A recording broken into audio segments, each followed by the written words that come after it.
Hello student, good morning to all of you. आइए आज हम लोग पढ़ेंगे कि पुनर्जागरण जो है सबसे पहले इटली में ही क्यों प्रारंभ हुआ।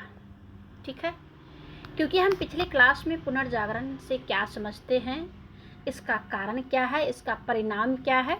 ठीक है, ये सारे क्वेश्चंस को हम पढ़ चुके हैं। आज हम पढ़ेंगे कि पुनर्जागरण सबसे पहले इटली में ही क्यों हुआ। आइए जानते हैं इसके कारण को। पुनर्जागरण क्रमशः संपूर्ण यूरोप में विस्तार से प्राप्त होता है। इस जागृति को लाने में सबसे पहले जिस देश का बहुमूल्य योगदान रहा उसे हम इटली के नाम से जानते हैं। तो यह प्रश्न उठना स्वाभाविक है कि इटली में ही यह जागरण प्रक्रिया क्यों शुरू हुआ। इस संबंध में आइए कुछ महत्वपूर्ण बातें को जान लेते हैं।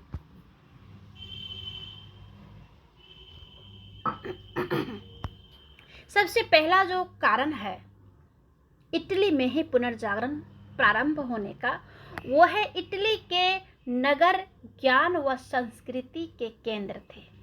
जो इटली नगर था वो ज्ञान और संस्कृति का केंद्र था, क्योंकि तुर्की ने जब कुस्तुतुनिया पर अधिकार कर लिया तो यूनानी जो विद्वान थे वो अपनी पांडुलिपियों के लेकर इटली में भाग गए थे। जो यूनानी जो विद्वान लोग थे, क्योंकि इसके पहले हम बहुत विस्तार से पढ़ा चुके हैं तुर्की और कुस्तुतुनिया के बारे में, यूरोप के बारे में।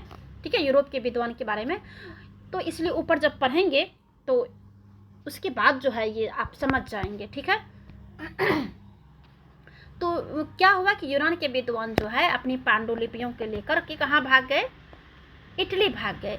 इसके अलावा जो रोम और इटली के अन्य नगरों के चर्च लैटिन साहित्य से परिपूर्ण थे, इसीलिए विद्वान को नवीन ज्ञान का दीप जलाने में यहाँ के संग्रहालय तथा बृहद पुस्तकालय से जो है महासहायता मिली। ठीक है, इसीलिए जो है इटली में जो है अपना स्थान बनाया।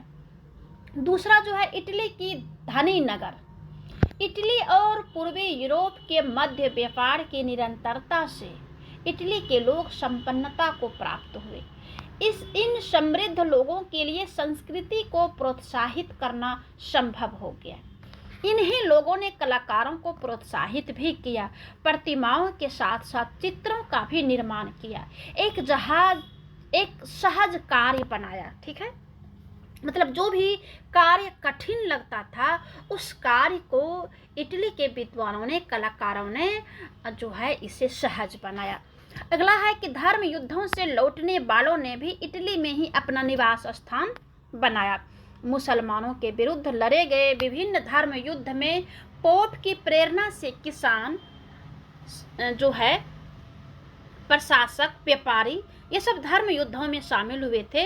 युद्ध से लौटकर जब व्यापारी, सामंत व किसान यूरोप आए तो उनमें से बहुत से इटली में ही बस गए। इस प्रकार पूर्वी देशों व मुस्लिम सभ्यता के जो विचार थे वे अपने साथ लाए, उन्हें इटली में प्रसारित करने लगे, जिसका परिणाम स्वरूप क्या हुआ, यह आंदोलन इटली में ही प्रारंभ होता है। ठीक है, क्या होता है, इटली में ही प्रारंभ होता है। अगला जो पॉइंट्स है कि साहूकारों और सामान्य जनता के प्रयास। जो इटली में जो साहूकार थे, जो व्यापार करने वाले थे, वो संरक्षण के लिए, और जो जितने भी लेखक थे, इन धनी पुरुषों में फ्लोरेंस के व्यापारी लॉरेंस मैग्निफिसेंट का जो नाम उल्लेख आता है, जो कि गीतों में भी आता है। तो ये सब का जो खुला दिल था, इसी के लिए जो है इटली की जनता भी कुछ सृजनशील प्रकृति की थी।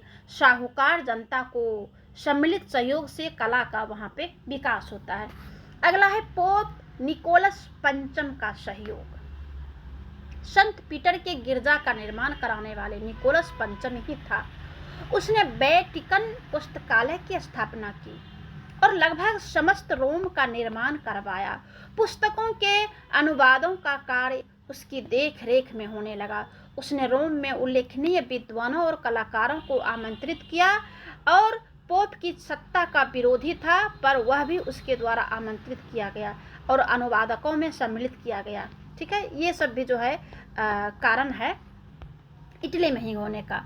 रोम का लैटिन साहित्य का केंद्र होना। पुनर्जागरण आंदोलन में लैटिन व यूनानी भाषाएं ही सहायक हुई। यूनानी साहित्य तो कुछ तो दुनिया से आने वाले यूनानी विद्वान लाए थे। पुनर्जागरण से पूर्व यूरोप की एक भाषा लैटिन थी। इटली लैटिन साहित्य का केंद्र प्राचीन काल से ही चला आ रहा था और इसी कारण वह इस आंदोलन को प्रेरणा देने का जो है प्रधान केंद्र माना। अगला जो पॉइंट है, इटली में विभिन्न जातियों का होना।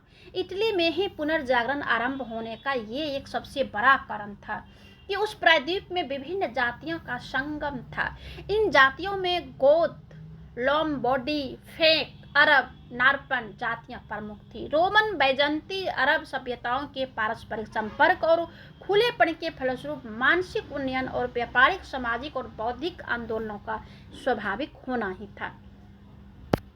अब है कि इटली से प्रारंभ पुनर्जागरण के उपर्युक्त आधारों को ही आधुनिक विश्व या इतिहास में श्री सुरेश चंद्र गुप्त ने व्यापारिक समृद्धि बनी, मध्यम वर्ग का उदय हुआ, रोमन संस्कृति का आधार, विदेशी संस्कृतियों से संपर्क, नगरीय जीवन का उन्मेष, स्वतंत्र नगर राज्यों का उदय, पोप और ईसाई धर्म की गिरती प्रतिष्ठा, धर्मनिरपेक्ष शिक्षा का आरंभ, मानववाद की उदय, दक्षिणी पूर्वी यूरोप पर तुर्की का आक्रमण आदि जो है शीर्षकों में विभाजित किया गया। इनका प्रभाव साहित्य, कला, विज्ञान, राजनीति, दर्शन सभी जो है क्षेत्र में जो है क्या हुआ, दिखाई देने लगा। इसीलिए जो है क्या होता है कि इटली में ही पुनर्जागरण का प्रारंभ होता है। धन्यवाद।